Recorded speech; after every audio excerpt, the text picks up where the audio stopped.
বন্ধুসকল আপোনালোকে নিজৰ এড্ৰেছসমূহ গুগল মেপত আপোনালোকে লোকেট কৰিব বিচাৰিছে নেকি? তাৰ বাবে মোবাইলৰ লোকেশ্যনটো অন কৰি ল'ব। অন কৰি লোৱাৰ পিছত আপোনালোকে ইয়াত যিটো ছেটেলাইট আছে ছেটেলাইট মোডটো অন কৰি ল'ব।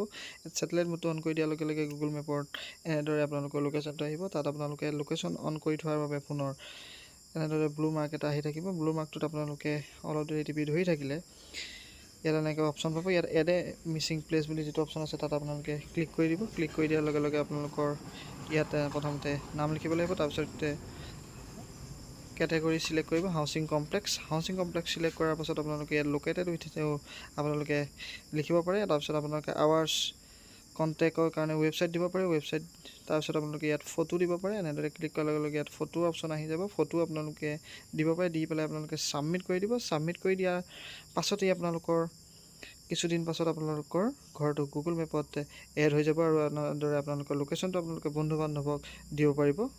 ধন্যবাদ।